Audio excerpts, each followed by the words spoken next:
Pleasant Meadows. Here we go.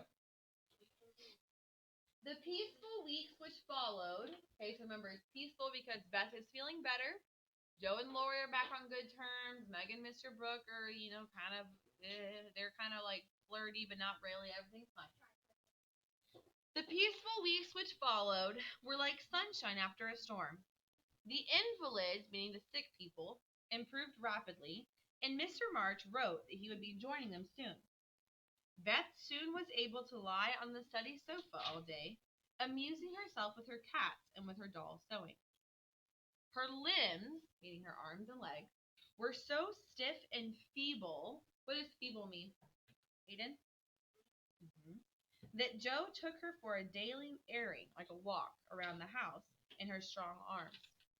Meg tearfully burned her white hands cooking for the dear, while Amy gave away as many of her treasures as her sisters would accept. Why is it significant that Meg is willing to burn her hands? This kind of goes back to the very beginning. Her vanity almost. Layla?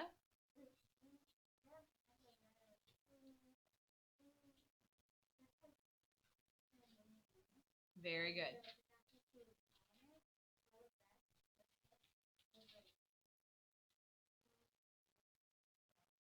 Very good. Okay? So, remember at the very beginning of the book, one of Meg's main bundles or burdens that she bears is A, wishing she could be rich, but also her vanity. Okay? Meaning her pride. Back then, it was very, a symbol of high society was to have beautiful hands. Okay? No scars, no burns, no bruising from working really hard, no dirt in your hands from gardening, because you had servants to do all that. If your hands were perfectly clean and pristine, then you had servants to do all of your hard work. Okay? So Meg was very proud of her hands. But in this chapter, we see that she's willing to burn her hands to cook for her sister, meaning she has also learned to be more selfless. Okay? She may have to give up having beautiful hands in order to help her sister who's been sick. You see what I'm saying? Okay? Good. Shows a lot of maturity or growing up from Meg. As Christmas approached, Joe and Lori were clearly plotting some kind of surprise, as there was a good deal of whispering between them whenever the two got together, and frequent explosions of laughter. Several days of unusually mild weather ushered in a splendid Christmas day. Beth felt uncommonly well that morning, and, dressed in her mother's gift, which was a soft crimson wrapper. What's a wrapper? Crimson wrapper. Matthew? A red robe. She was carried to the window to behold the offering of Joe and Lori. The Unquenchables, look at this. Why is Unquenchables capitalized? You only capitalize proper nouns, so who is it talking about? Brian? So it's actually the name of the group and It's actually who? two people. Good. Which two people? Joe. Very good. Meaning you could not, unquenchable means you can't stop it or you can't. Quenching is like if you're super duper thirsty, taking a drink of water to quench or stop your thirst. Okay? So if Joe and Lori were unquenchable, meaning no one could stop them. Okay? The Unquenchables had worked all night like elves and had created a comical surprise. Out in the garden stood a stately snow maiden, like a snowman, but a girl form, crowned with holly, bearing a basket of fruit and flowers in one hand and a great roll of music in the other. A perfect rainbow afghan around her chilly shoulders, and a Christmas carol issuing from her lips on a pink paper streamer. Okay, so here's, you have to kind of imagine. Joe and Lori have built Beth this snowman, and they kind of have put all of her gifts on the snowman. Okay, so there's a holly crown, like a flower crown with holly berries. Okay, a basket full of fruit and flowers, a roll of music on the other hand of the snowman, a rainbow afghan, or like a blanket almost, around the snowman's shoulders, and then a Christmas carol coming out of the snowman's mouth on paper. Okay? So it's kind of like their creation for her. So here's what the Christmas carol said. The Jungfrau to Beth. What is a Jungfrau? Layla?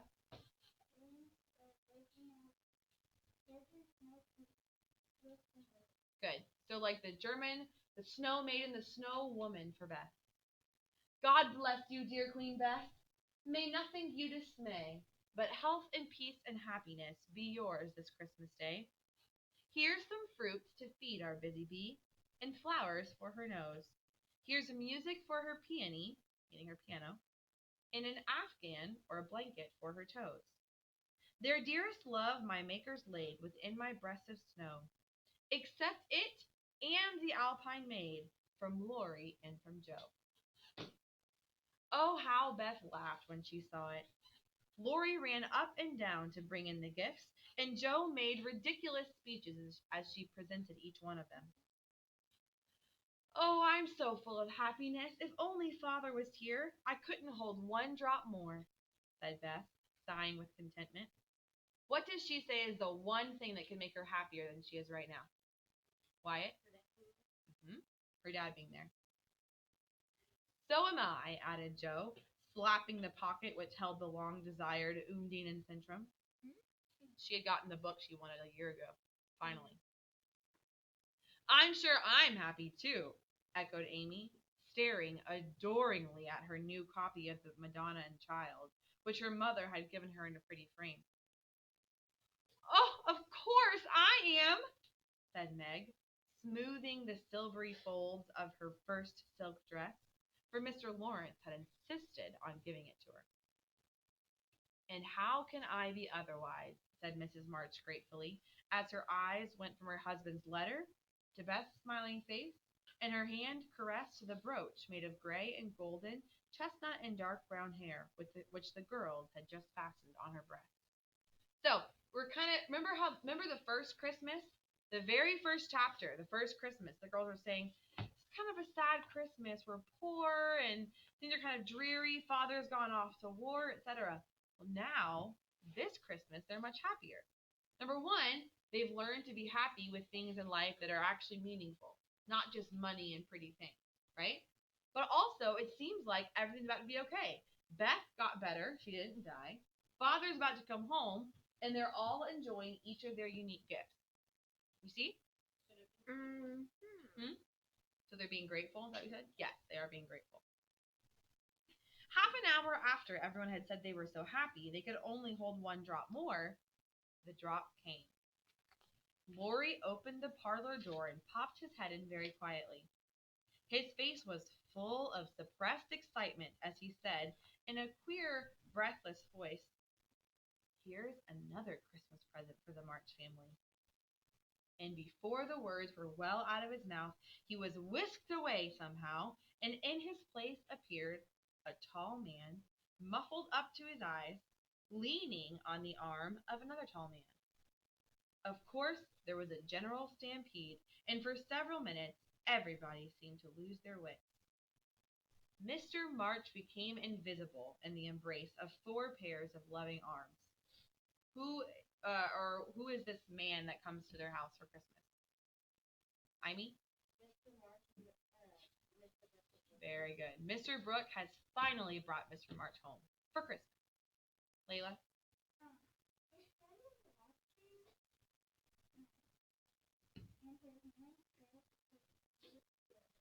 Brooch? Mm-hmm.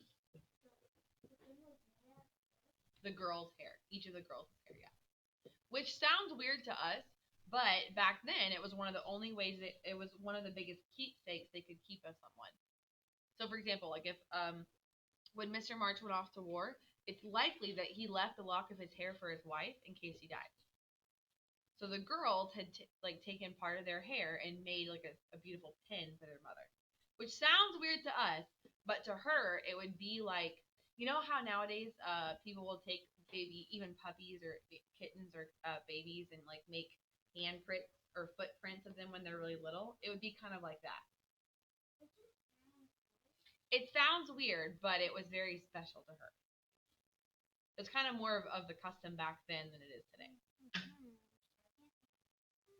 Yeah. Ian? Is that for me? Mm-hmm.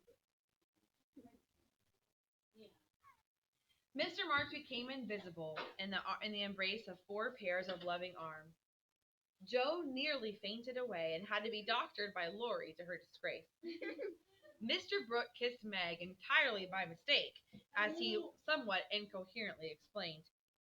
Indignified Amy tumbled over a stool and never even stopping to get up, hugged and cried over her father's boots in the most touching manner.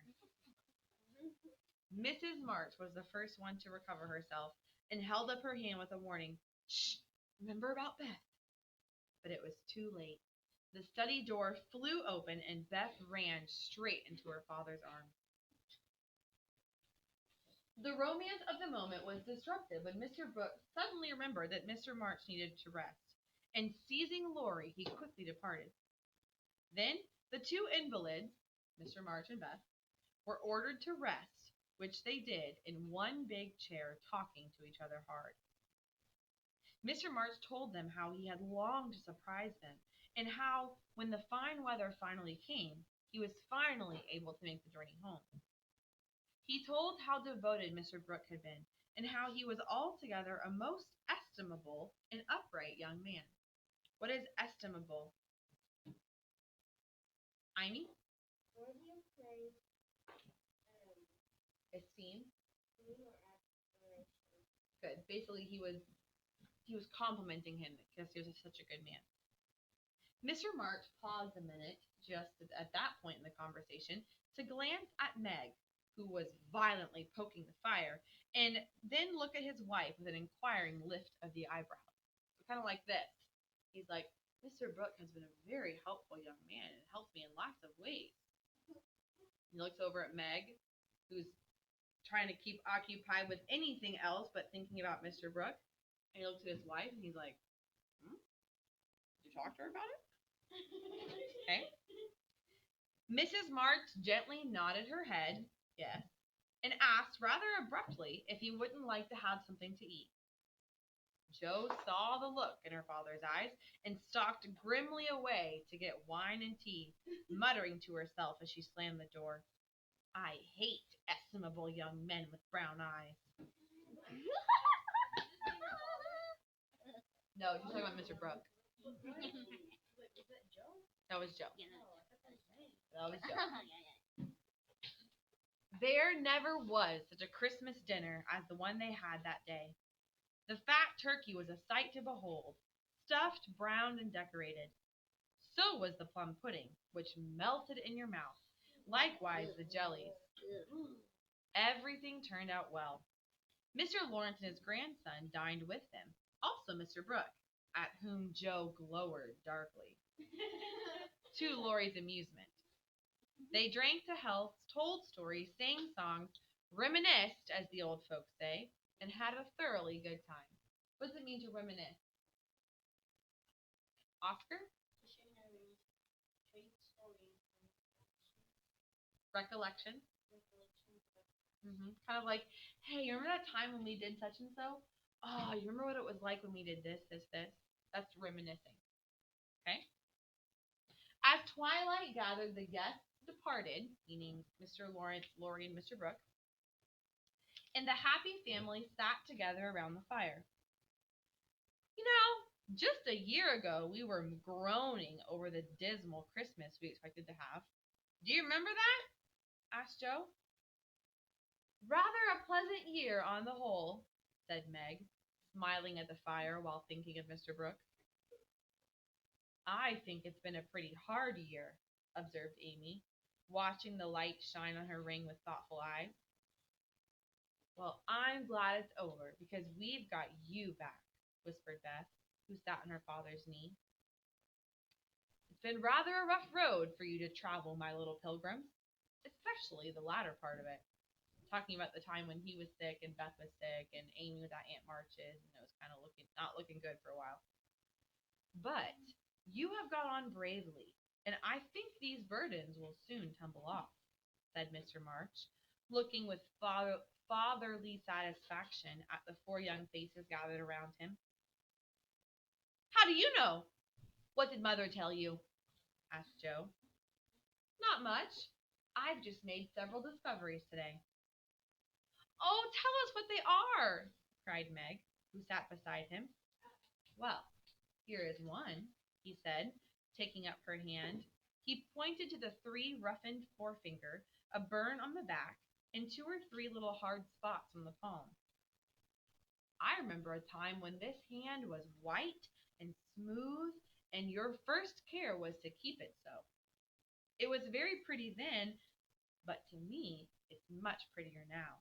For this hardened palm has earned something better than blisters, and I'm sure the sewing done by these pricked fingers will last for a long time. Meg, my dear, I value the womanly skill which keeps home happy more than the beauty of white hands. I am proud to shake this good, industrious little hand, and I hope I shall not soon be asked to give it away. What does Mr. Lawrence notice about Meg's hand? Sorry, Mr. March, thank you. What does Mr. March notice about Meg's hand? Luke? Okay, and why does he appreciate that?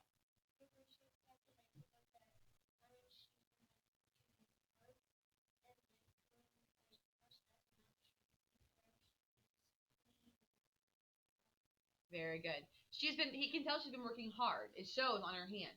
It looks like she's not so concerned about having pretty, beautiful, perfect hands, but she's willing to get them dirty to help learn skills to help her family. Uh-huh. If Meg had wanted a reward for her hours of patient labor, she received it in the hearty pressure of her father's hand and the approving smile that he gave her. Oh, please say something nice for Jo. She's been so very, very good to me, said Beth in her father's ear. He laughed and looked across at the tall girl who sat opposite. In spite of the curly crop of hair, I don't see my son, Jo, whom I left a year ago, said Mr. March. Instead, I see a young lady who pins her collar straight, laces her boots neatly, and neither whistles, talks slang, nor lies on the rug as she used to do. Her face is rather thin and pale just now, with watching and anxiety, but it has grown gentler, and her voice is lower, meaning she doesn't yell and scream all the time. She talks like a normal person.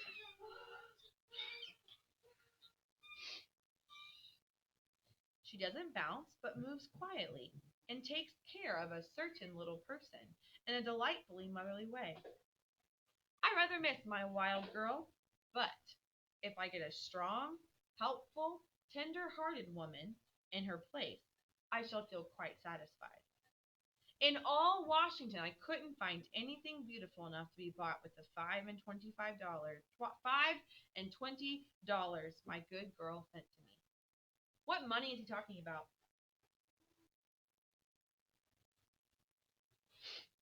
What's the money that Jo sent him from? Brian? Correct. Chopping off her hair. Okay? So he says, you know what?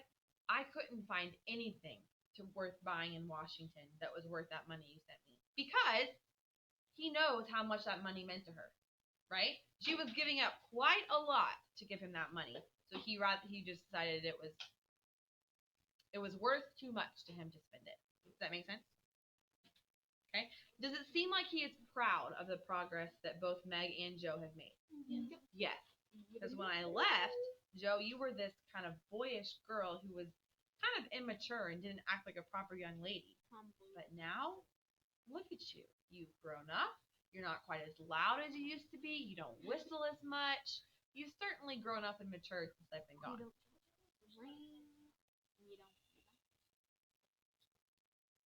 It was considered unladylike back then. Jo's eyes were rather dim for a minute, and her thin face grew rosy in the firelight as she received her father's praise, feeling that she did in fact deserve a little bit of it. Now, Beth, said Amy, longing for her turn, but ready to wait. Remember, basically, her father is going through and talking about how good each girl has been, and Amy's like, okay, go on to Beth, so you can go on to me, but okay, I'll wait. I want to know how good I've been. Now, Beth, said Amy, longing for her turn, but ready to wait. Well, there's so little of her that I'm afraid to say much for fear she will slip away altogether, though she is not as shy as she used to be, began her father cheerfully.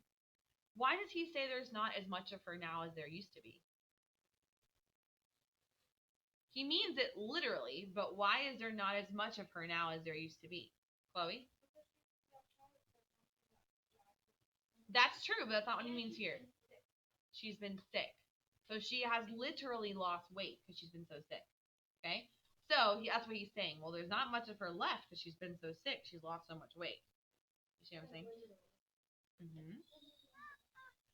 But he does say that she's not as shy as she used to be. But recollecting how nearly he had almost lost her, he held her close, saying tenderly, I've got you safe, my Beth, and I'll keep you so, please God.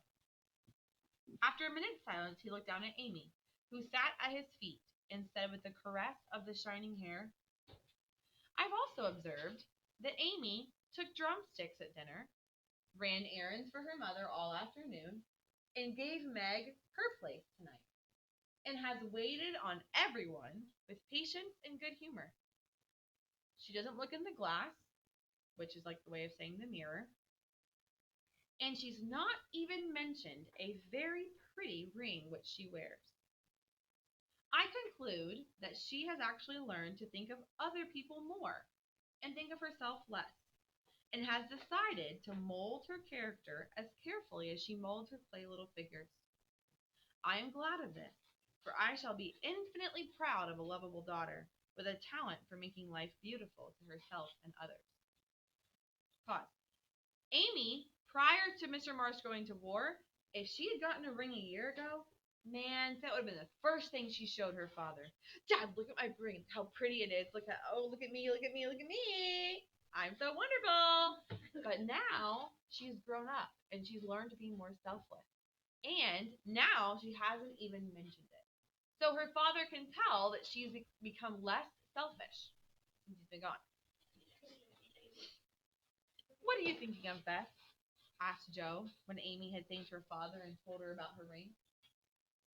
You know, I read in Pilgrim's Progress today how, after many troubles, Christian and Hopeful came to a pleasant green meadow where the lilies were blooming. There they rested happily, just like we do now, before they went on to their journey's end, answered Beth, and she slipped out of her father's arms and went to the piano to sing in the sweet voice they had never thought they would hear again. So for the moment, all seems to be happy in the world of the Marches.